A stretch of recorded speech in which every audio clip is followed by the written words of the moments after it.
بسم اللہ الرحمن الرحیم. السلام علیکم. میں یوسف خان اور آپ میرے یوٹیوب چینل دیکھ رہے ہیں. عالم آن لائن پروگرام کے لیے آج ایک ایسے ہستی نے ہمیں جوائن کیا ہے جن کو یہ شرف حاصل ہے. انہوں نے مدینۃ المنورہ اور مکۃ المکرمہ میں انہوں نے اعتکاف نشینی کی ہے. آپ قائد صوفیہ نوربخشیہ جناب علامہ رستم علی انجل صاحب نے. آپ کا تعلق گلگت بلتستان ضلع گانچے تحصیل خبل سے ہیں. تو رستم صاحب بہت بہت شکریہ آپ کی قیمتی وقت کے لیے. سب سے پہلے ہمیں اس اعتکاف کے بارے میں بتائیں کہ یہاں پہ کیسے ممکن اور سعودیہ کے اتنے سخت رولز کے باوجود آپ اعتکاف نشینی کی اور اس تمام اس کے ذرا تفصیلات بتا دیجیے. بسم اللہ الرحمن الرحیم. نحمدہ و نصلی علی رسولہ الکریم وعلی آلہ طیبین. اما بعد فاعوذ باللہ من الشیطان الرجیم. بسم اللہ الرحمن الرحیم. وعهدنا إلى إبراهيم وإسماعيل أن طهر بيتي للطائفين والعاكفين وركع السجود. صدق اللہ العلی العظیم. میں آپ کا شکریہ ادا کرتا ہوں کہ مسجد حرام اور مسجد نبوی میں اعتکاف کے سلسلے میں آپ نے مجھ سے سوال کیا. تو الحمدللہ بندہ ناچیز کو 2 بار عمرہ کا شرف حاصل ہوا. 2017 میں ہم نے 3 دنوں کا اعتکاف کیا تھا مسجد حرام اور مسجد نبوی میں الحمدللہ. اس کے بعد 2022 میں ہم نے پھر مسجد حرام، خانہ کعبہ اور مسجد نبوی میں اعتکاف کا شرف حاصل ہوا. ہمیں کسی قسم کی رکاوٹ نہیں تھی، مسائل نہیں ہوا. آرام سے تقریباً پہلی بار ہم 92 لوگ تھے جو اعتکاف نشین ہوئے. دوسری بار تقریباً 50 یا 60 کے درمیان میرے ساتھی تھے. ہم سب مل کر اعتکاف کر چکے ہیں.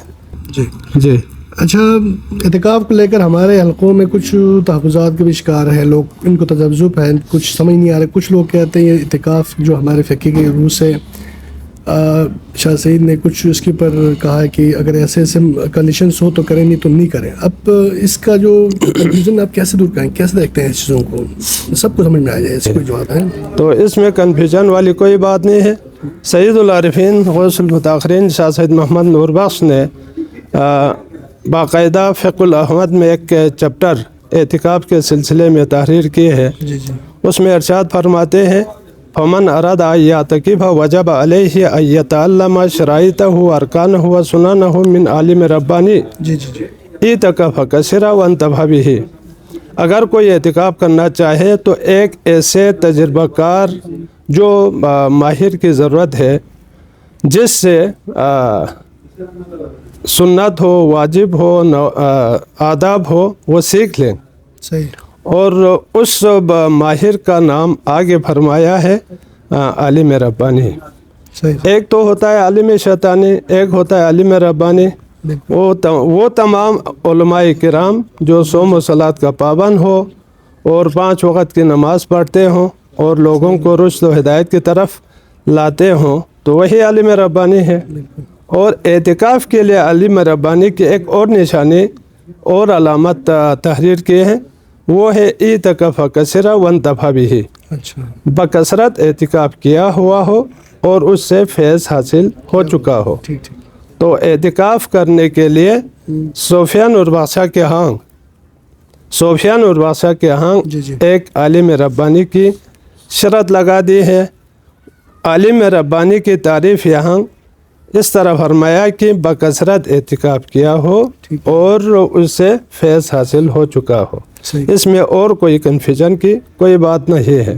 جی اچھا، پروگرام میں تھوڑا سا ہم آگے بڑھتے ہیں. یہ جو انجینئر علی مرزا اور یہ علی یاری نے نوربخشیوں کے یا ان کے متعلق جو باتیں کیے ہیں، جی اس پہ آپ کیا مطلب؟ ہاں، علی یاری نے صوفیہ نوربخشیہ کے بارے میں انڈیا سے کسی نے سوال اٹھایا تھا. اس پر انہوں نے بلا تحقیق، کم از کم اس کو ہونا تو یہ چاہتا کہ اس سوال کرنے والے سے وہ کہتا کہ آپ سب سے پہلے نوربخشیوں کی کوئی کتاب دے دیں، ہم اس کا مطالعہ کریں گے، پھر جا کے کوئی جواب دے سکتا ہوں. ایسا نہیں کہا، بلکہ صاف ستھرا الفاظ میں فوراً جواب دیا وہ تو منحرف لوگ ہیں. تو اس لفظ منحرف پر میں نے حضرت امیر کبیر سید علی حمدانی کی ایک عظیم پوری دنیا میں معروف عمارت ہے چغچن نامی مسجد، جامع مسجد چغچن میں نے باقاعدہ ایک خطبے میں اللہ یاری کو جواب دیا تھا، اور سننے والوں نے سکھ کا بھی سانس لیا، اطمینان کا اظہار کر دیا۔ واقعی آپ نے درست جواب دیا، ہمیں اس وقت کوئی کنفیوژن نہیں ہے۔ اس کے علاوہ یہ انجینئر مرزا سے بھی ہمارے ہی کسی بندے نے سوال کیا تھا، تو انہوں نے بھی بغیر سوچے سمجھے اسلام سے خارج قرار دیا۔ اس کا جواب میں نے اسلام آباد جامع مسجد میں دیا تھا، اور یہ میں واضح کرتا چلوں، کسی ایک آدمی کے بغیر تحقیق کے کسی کو مسلمان بنانے سے مسلمان نہیں ہوتا، کافر قرار دینے سے کافر نہیں ہوتا، منافق قرار دینے سے منافق نہیں ہوتا۔ اچھا، یہ جو انجینئر علی مرزا کو جس بندے نے سوال پوچھا ہے، جی، اس نے یہ دعویٰ کیا ہے کہ شاہ سید علیہ الرحمٰن نے یہ کہا ہے کہ الاحوال میں، جیسے کہ آپ عالم ہیں، میں تو عالم نہیں ہوں، مجھے تو نہیں پتہ اصل میں کیا لکھا کیا ہے، الہام کا اور غیبی ندا کا کوئی ذکر کیا، کیا ایسا ہے فقہ کے اندر؟ فقہ الاحوال کا دباچہ سے لے کر آخر تک 53 ابواب پر مشتمل کتاب ہے فقہ، اس کا بغور مطالعہ کریں، کہیں بھی غیبی اشارہ یا الہام کا ذکر نہیں ہے۔ جس نے سوال کیا ہے توڑ موڑ کر سوال کیا ہے، لغو کیا، اس کا جواب میں نے اسلام آباد مسجد میں دیا ہے، اس کو میرے خیال میں ریپیٹ کرنے کی ضرورت نہیں ہے۔ تو یہ کہ تصوف میں اس وقت منفی تصوف شامل ہو چکے ہیں، لوگ تصوف کے نام پر بیہودہ کام کرتے ہیں، تو اصل تصوف کا چہرہ بھی انہوں نے مسخ کر دیا ہے۔ الحمدللہ جو مسخ شدہ چہرہ نہیں ہے، اولیاء کرام کا اور خاتم النبیین نے جو تعلیمات احکام الہی کی صورت میں، جو تعلیمات سنت رسول کی صورت میں مولا علی تک پہنچایا، مولا علی کے بعد وہ سلسلہ چل نکلا یہاں تک شاہ ہمدان تک، تو الحمدللہ ہم اسی سلسلے کے ماننے والے ہیں اور اسی سلسلے کے پیرو ہیں۔ اللہ کا کرم ہے، پوری دنیا سے کوئی بھی اسکالر آ جائیں، کوئی بھی محقق آ جائیں، کوئی بھی عالم دین آ جائیں، کوئی بھی مفتی تشریف لائیں، اور 5 وقت جو ہم نماز پڑھتے ہیں اس کا، ہمارے عقائد کا بغور جائزہ لے لیں، ہم سے سوال کریں، الحمدللہ ہم ان کو جواب دے دیں گے۔ اچھا، یہ جو انجینئر علی مرزا کی جو بات ہوئی، تو سوشل میڈیا پہ بہت سارے باتیں ہمیں سننے کو ملی، تو بہت سارے دوسرے آگے پیچھے والے لوگوں نے ہمیں یہ کہا کہ جو مسلک نوربخشیہ ہے، جیسا کہ آپ نے بتایا کسی زمانے میں اس کا نام سلسلہ کبریہ بھی رہا ہے، کچھ اور بھی نام رہا ہے، تو بہت سارے لوگوں کے ذہن میں یہ ہے کہ نوربخشی جو مسلک ہے وہ شاہ سید نوربخش کے زمانے سے شروع ہوا ہے۔ ہاں بالکل، تو اس کا کیا جواب ہے؟ دیکھو نا، اس کا اگر عالم اسلام میں آپ فقہ کے لحاظ سے یا امام کے لحاظ سے دیکھا جائے، ایک ہے امام اربعہ، حضرت امام ابو حنیفہ رحمۃ اللہ، امام مالک، امام حنبل، امام شافعی وغیرہ۔ تو آپ یہ بتائیں، تقریباً یہ 4 امام حضور پاک صلی اللہ علیہ وآلہ وسلم کے رحلت کے تقریباً 200، 250، پونے 300 سال بعد یہ پیدا ہو چکے ہیں۔ بالکل بالکل، اس کا مطلب کیا وہ کل کی پیداوار ہے؟ صحیح بات ہے، ایسا نہیں ہے۔ تو میں نے پہلے بتا دیا، ہماری تعلیمات اولاً سینہ بہ سینہ منتقل ہوا، تمام علوم ظاہری اور باطنی حضور پاک سے مولا علی میں منتقل ہوا، مولا علی سے امام حسن مجتبیٰ میں منتقل ہوا، یہ تعلیمات منتقل ہوتا ہوا آیا امام علی رضا تک، امام علی رضا سے حضرت معروف کرخی میں منتقل ہوا۔ اب وہی تعلیمات ہے جو حضور پاک صلی اللہ علیہ وآلہ وسلم نے اصحاب کرام کو، حضرت امام ابو حنیفہ رحمۃ اللہ، امام جعفر صادق علیہ السلام کے شاگرد تھے۔ جی جی بالکل۔ اسی طرح حضرت معروف کرخی امام علی رضا علیہ السلام کے شاگرد اور مرید دونوں تھے۔ مرید ہونا الگ ہے، شاگرد ہونا الگ ہے۔ تو اگر حنیفی مسلک امام ابو حنیفہ سے نکلا ہے تو سمجھ لیں ہمارا مسلک شاہ سید محمد نوربخش سے نکلا ہے۔ جی بالکل. تو امام ابو حنیفہ کا جو مسلک ہے وہ حضرت امام جعفر صادق علیہ السلام سے اوپر کی طرف جاتے ہیں حضور پاک تک. اسی طرح شاہ سید محمد نور بخش کا جو تعلیمات ہے، ہم نے اپنے مذہب کا تعارف صوفیہ نور بخشیہ سے اسی لیے کرایا کہ شاہ سید محمد نور بخش کے بعد خاتم الرویشت کہلاتا ہے. اس کے بعد کے کسی بزرگ سے ہم نے اپنے مسلک کا تعارف نہیں کیا. اب میں نے پہلے بتا دیا ہمارے مسلک کا نام مختلف رہا، اور ہم اولاً دین کے قائل ہے، اس لیے ہم کہتے ہیں اللہ ربی والاسلام دینی، رضینا باللہ تعالی ربا وبالاسلام دینا، اصبحنا علی فطرت الاسلام و کلمت الاخلاص و علی دین نبینا محمد صلی اللہ علیہ وآلہ وسلم. ہم دین کے قائل ہیں. ہمارے دین کا تعارف تصوف سے چلا ہے، جو کہ اصحاب صفا سے نسبت ہے، جو کہ مولا علی سے نسبت ہے، جو کہ حضور پاک سے نسبت ہے. اچھا، تو یہ ہمارا مذہب جو ہے شاہ سید محمد نور بخش کو لوگ مؤسس سمجھتے ہیں، فاؤنڈر سمجھتے ہیں. ایسا نہیں ہے. شاہ سید محمد نور بخش نے کوئی نیا دین نہیں لایا. اچھا، بلکہ فرمایا ابین شریعت المحمدیہ کما کانت فی زمانی، میں شریعت محمدی کو بیان کر رہا ہوں جیسا کہ اس کے زمانے میں تھا. بالکل ہو بہو حضور پاک کے زمانے میں جو اسلام تھا، شریعت محمدی تھی، اسی کو میں بیان کر رہا ہوں. ٹھیک ہے. اچھا، پروگرام تھوڑا آگے بڑھتے نا. جی. تو سننے میں آ رہا ہے کہ اسلام آباد میں ہمارے بڑے لوگوں کی بیٹھک ہوئی ہے. جی. تو ماشاءاللہ بہت اچھی خبریں آ رہی ہے. تو آپ بھی اس کے دائر ہیں. سوشل میڈیا کے تھرو ہمیں پتہ چلا کہ آپ نے بھی ہمیشہ کوشش کی ہے کہ کسی نہ کسی طرح دونوں دڑے جو ہے آپس میں مل بیٹھے اور اس کے اتفاق ہو جائے.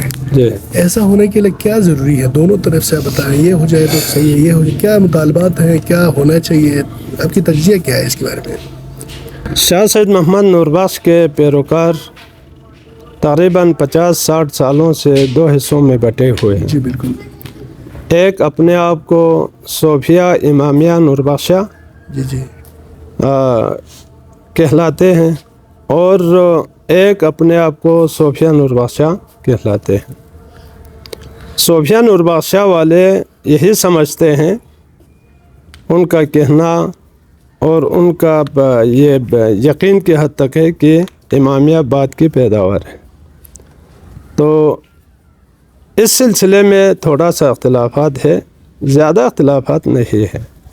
اختلافات ہے چند فروعی مسائل پہ، وہ ختم ہو سکتے ہیں، یہ کوئی مشکل نہیں ہے. اگر امامیہ کو چھوڑ دے تو ہمارا مذہب ناقص نہیں ہوگا. بالکل. اچھا، اسی طرح جب میں نے یہ ذمہ داری سنبھالی، اس وقت سے لے کر اب تک کئی بار ناخوشگوار واقعات صوفیہ نور بخشیہ اور امامیہ نور بخشیہ کے درمیان ہو چکے ہیں. بالکل. رونما ہوا. تو میرا دل رو رہا تھا، میں اس تفکر میں تھا، میں نے غور و فکر کیا کہ کاش شاہ سید محمد نور بخش کے جتنے پیروکار ہیں وہ ایک پلیٹ فارم پہ جمع ہو جائیں. صحیح بات. بالکل. اور وہ پلیٹ فارم ہوگا اللہ کی ذات، بالکل، اللہ کا رسول، قرآن مجید، دین اسلام اور ائمہ طاہرین کی تعلیمات. تو میں نے کوشش شروع کی. اب سے 5-6 سالوں سے میں یہ کوشش میں لگے ہوئے ہیں کہ ہم ایک ہو، یکجا ہو، ایک پلیٹ فارم پہ آ جائے. آپس میں جو نفرتیں ہیں وہ نفرتیں الفت میں، محبت میں بدل جائے. بالکل. ایک دوسرے کو جو ٹیڑھی آنکھوں سے دیکھتے ہیں وہ پیار محبت کی آنکھوں سے دیکھیں. اس کے بارے میں کئی بار کوششیں ہو چکی ہے. کوششیں ہونے کے بعد کافی حد تک عوام الناس نے سکھ کا سانس لیا تھا، مگر چند مفاد پرست عناصر نے وہ معاہدے، وہ اتفاق اتحاد قائم رہنے نہیں دیا، وہ ٹوٹ بھی گیا. میں ان تمام حضرات کو جو علماء کی صورت میں ہو، دانشور کی صورت میں ہو، عوام الناس کی صورت میں ہو، اس اتفاق و اتحاد کو کامیاب بنانے کے لیے کردار ادا کرتے ہیں. کردار میں، گفتار میں ہم ان کو شاہ سید محمد نور بخش کی ان تعلیمات کا مخلص سمجھتے ہیں اور صحیح دیندار سمجھتے ہیں۔ ہاں کوئی اس کو ناکام بنانے کی کوشش کرے تو اس دین سے ان کا کوئی خلوص نہیں ہے، شاہ سید محمد نور بخش کی تعلیمات سے وہ مخلص نہیں ہے۔ بالکل نہیں جی ماشاءاللہ، آپ نے ایک دفعہ سعودی عربیہ سے آپ کا بیان سامنے آیا کہ ہم واپس جا کے اس کے لیے ہم کوشش کریں گے۔ جی جی۔ اس کے علاوہ آپ کے خفل خانقاہ میں بھی آپ کا ایک تقریر بہت زیادہ وائرل ہو رہا ہے، آپ نے کہا کہ فرمایا کہ انشاءاللہ ہم اس مسئلے میں یکجہتی کے لیے ہم کوشش کریں گے۔ ایسے میں سننے میں آیا کہ آپ کو بہت زیادہ ریزسٹنٹ یعنی آپ کے لیے مزاحمت کا سامنا کرنا پڑا بہت طبقوں کی طرف سے، تو یہ کیا معاملات ہے؟ صحیح ہے، غلط ہے، کیا ہے؟ دیکھو نا، ایک عظیم مشن لے کر چلتے ہیں، جی جی، اس عظیم مشن کی تکمیل کے راستے میں مزاحمت ہونا ایک فطری بات ہے۔ بالکل۔ رزسٹ جو بھی ہو، جو بھی مزاحمت کرے، اگر ان تمام مزاحمتوں سے فیض کرنے کی میرے اندر جرأت نہ ہوتا، میں کبھی یہ قدم نہ اٹھاتا۔ بالکل۔ اللہ کا کرم ہے، میرے اندر وہ جرأت ہے، بالکل، ہمت ہے، بالکل، انتہائی ایک بامقصد حکمت عملی لے کر میں نے قدم اٹھایا ہے۔ اور دوسرے طرف میں سید شمس الدین کو بھی میں خراج تحسین پیش کرتا ہوں، انہوں نے بھی ہر موقع پر بہتر جواب دیا، اور اتفاق اتحاد کے لیے خانقاہ کمیٹی کو میں نے بھی اپنا جو شرائط ہے تحریری بیان دے دیا، اور سید شمس الدین صاحب نے بھی تحریری بیان دے دیا ہے۔ اس کا مطلب سید شمس الدین صاحب بھی مخلص ہے، اور میں اللہ کا کرم ہے، میں نے تو شروع سے ہی کوشش کی ہے۔ دوسری طرف میں چند ایک لوگوں کا نام لینا ضروری سمجھتا ہوں اس موقع پر۔ تھغس کا جو ہمارا سید شمس الدین صاحب اس وقت سیاست میں قدم رکھا ہوا ہے، انہوں نے بھی اتفاق اتحاد کے لیے بہت اچھی باتیں کی تھی، نیک مشورہ دیا تھا۔ شکر میں سید حسن شاہ صاحب نے بھی بہت ہی نیک مشورہ دیا تھا۔ اس کے علاوہ ہمارے حلقہ نمبر 1 کے کچھ سیاستدان ہیں، وہ پہلے ایسا نہیں تھا، اس وقت ماشاءاللہ مشتاق برادران، وہ بھی اس اتفاق اتحاد کے لیے کوشاں ہے۔ اس کے علاوہ جتنے ہمارے انجمن ہے، کراچی کوئٹہ سے لے کر سلطرو ہوشے، دوسری طرف فرنو تک، تمام انجمن اتفاق اتحاد کے لیے وہ کوشش میں لگے ہوئے ہیں، اور اتفاق اتحاد کے وہ طلبگار ہے، اور عوام جشن منا رہا ہے، اور عوام کی فریقین کی طرف سے کہیں سے بھی کوئی مزاحمت نہیں ہے۔ ہاں اکا دکا ہے، وہ اپنے کردار کے ذریعے، گفتار کے ذریعے پیٹھ پیچھے کچھ باتیں بناتے ہیں۔